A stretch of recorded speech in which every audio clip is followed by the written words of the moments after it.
పోసాని కృష్ణమురళి పోలీసుల కస్టడీలో ఉన్నారు. అనంతపురం సిఐడి రీజనల్ ఆఫీసులో పోలీసులు పోసాని విచారిస్తున్నారు. పోసాని పైన ప్రశ్నల వర్షం కురిపిస్తున్నారు పోలీసులు. జీజీహెచ్ లో వైద్య పరీక్షలు చేసి పోసాని కస్టడీ తీసుకున్నారు. పోసానికి ఈసీజీ, బీపీ, షుగర్ టెస్ట్ చేశారు.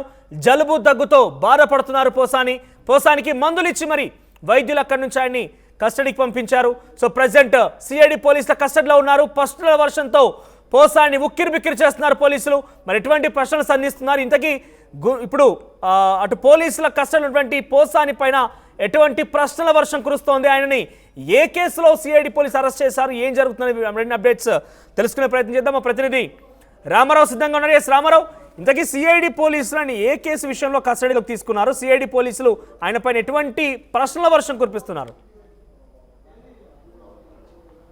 మనోజు, ఏదైతే పోసాని కృష్ణమురళి ఉన్నారో ఏదైతే మీడియా సమావేశంలో మాట్లాడుతూ చంద్రబాబు మోడీ కాళ్ళు పట్టుకుంటానంటూ కూడా ఒక ఫోటో ప్రదర్శిస్తూ మీడియాలో మాట్లాడారు. సో దీనికి సంబంధించి పొన్నూరుకు సంబంధించిన ఒక నేత ఇచ్చినటువంటి ఫిర్యాదు మేరకు సిఐడి అధికారులు కేసు నమోదు చేశారు. ఈ కేసుకు సంబంధించి ప్రజెంట్ గుంటూరు జిల్లా జైల్లో పోసాన్ రిమాండ్లో ఉన్నారు. అయితే ఈ కేసుకు సంబంధించి విచారించాలని సిఐడి గుంటూరు కోర్టులో కూడా ఒక పిటిషన్ దాఖలు చేసింది. ఈ నేపథ్యంలోనే ఒకరోజు కస్టడీ ఇస్తూ కూడా కోర్టు ఆదేశాలు ఇచ్చింది. సో ఈ నేపథ్యంలోనే గుంటూరు జైల్లో ఉన్నటువంటి పోసాని కృష్ణమురళిని పోలీసులు ఏదైతే సిఐడి అధికారులు అదుపులోకి తీసుకున్నారో అక్కడి నుంచి నేరుగా జీజీహెచ్కి తరలించారు. అక్కడ వైద్య పరీక్షలు కూడా నిర్వహించడం జరిగింది.